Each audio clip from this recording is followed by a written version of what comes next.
Latest installment of Compute This. Welcome back, the owner of Schrock Innovations, Thor Schrock. Nice to see Hey guys, you. thanks for having me. Good Appreciate it. morning. So what happened here? All right, well, basically, the short version of what happened is Yahoo, of course, upgrades their systems all the time. Somebody somewhere left a file, an old file, on the server way back from the olden days when they used to store usernames and passwords in plain text in their databases. So if you got access to the database, you could look at everybody's password. Now, the standard operating procedure is passwords are encrypted. So even if you get into the database, you can see all the usernames, but you can't see the passwords. Well, this list of tens of thousands of usernames and passwords is now freely available on the internet. So freely available, one of my technicians actually showed me a copy of it in our Omaha Service Center. No kidding. So you can pull up and see the You can pull it right up. I usernames, mean, there's passwords. links and news stories to it. I mean, just click, there it is.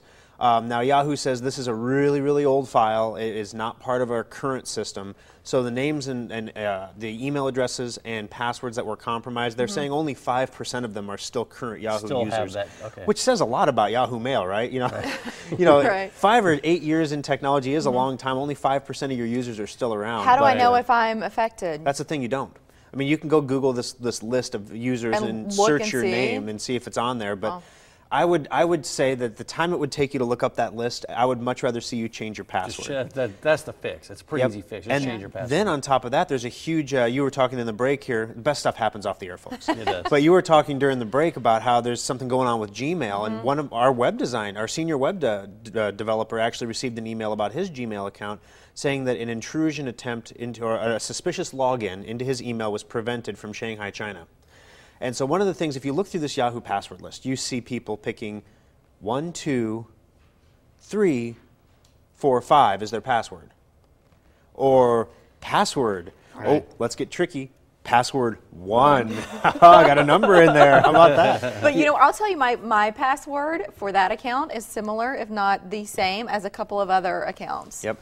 And so this is where I'm going to, okay, the official expert way Yes. you should handle passwords, Yes. the way you should do it is every website should have a completely different password that is at least 8 characters long, that has uppercase and lowercase letters and numbers, and if you're crazy, want to shake it up a little, Symbols. throw a symbol in there, like a Right. parenthesis or It's a pound so symbol. hard to remember all of that, Thor. It is. So most of us do use similar passwords. I have a couple variants. I use nicknames that we called my son as he was growing up, and no one, I mean, we just make them up. I found out one of them actually meant something the other day, and I'm like, oh, can I even use that one if it's like in the Urban Dictionary? I don't know. Right. It's So bad if, luck. so if you have all these passwords for different websites, you have to store those passwords somewhere because you can't remember all these things. So where do you store those at? And that scares me because, you know, if you have one of these password storage utilities, like an online wallet basically for passwords, what happens if the wallet gets compromised?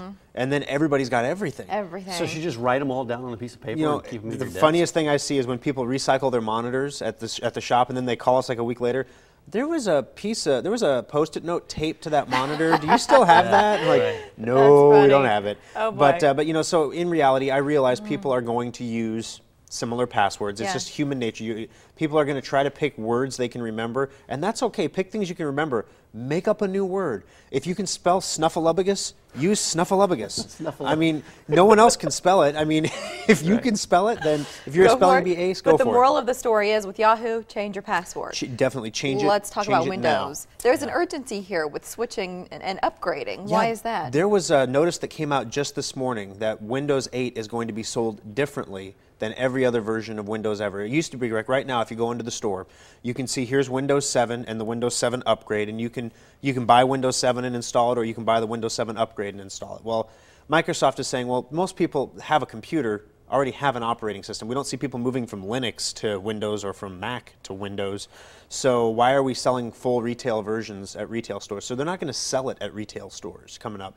The thing is, with Windows 8, it is a completely different user interface. Now, I'm walking a fine line here because I don't want to scare people about it, because it is the future. Eventually, you're going to own a computer with Windows 8 on it.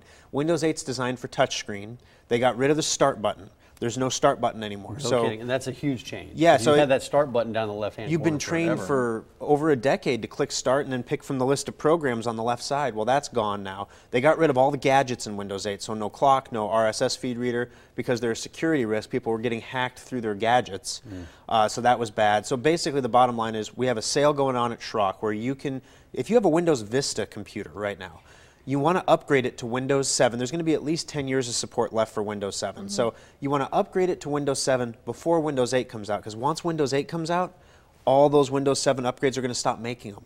You're not going to be able to buy them anymore, and eventually they're going to get sold through, and you're not going to be able to upgrade. I have Windows XP on my laptop. So now what? All right, you can upgrade some XP computers to Windows 7. It is not a clean process. So like if you have Vista and we put the upgrade on there, I mean, we test everything first. And if we put the upgrade on there, all your programs just work. All your favorites are there. Your email is there. The world shines. Birds tweet outside your window. It's amazing. If you have XP, it's a little messier. It's kind of like driving by the landfill. What we have to do is we have It's dirty. That's what he means. We have to take everything off the computer, install a clean copy of Windows 7, and then move everything back. Oh gosh. So we can move all your emails. Those birds will still be there. The favorites will be there. Your documents will be there. Anything that was on your desktop, we can put back on your desktop. Programs have to be reinstalled, and there's a Windows 7 Upgrade Advisor. If you Google Windows 7 Upgrade Advisor, it's a little free program you can run that'll tell you what software on your computer is not compatible. Because the last thing you want to do is upgrade Windows 7 and then find out you have to buy a new copy of Photoshop. Sure. Right, no, For $800 or $900 and saying, well, why did I even do this? Yeah. What's the cost upgrade? The cost is normally about $400 to get between the labor and everything that has to be done to make sure it works right. We have it on special for $249. How long does that last? Well, we did it last week, and the response was so overwhelming, we actually sold out of copies. We had to order in another 50 copies of Windows, so we have more copies coming now.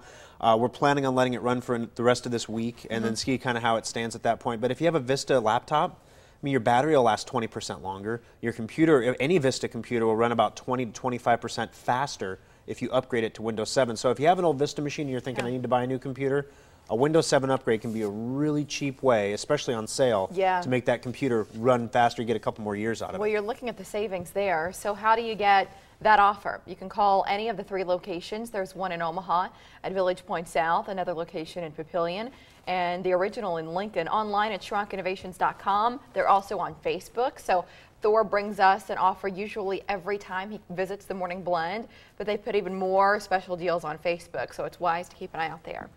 Thor, thank you for coming in today. Thank you guys. We appreciate it. I feel like every time I say something to you, there's this look in your eye like, girl, you're a mess. No, I'm sorry. A lot of people are on XP. It's not that big of a deal. They're just trying to Thanks for coming in. XP is going to be sunset in 2014. It's dead. Okay, so we got a couple years. Yeah. Wow. Okay. Thank you. Guests of the Morning Blend start their day with Reality coffee check. from. You got 2 years, Mary. Okay. The official coffee of the Morning Blend. To learn more about Pears, go to forever.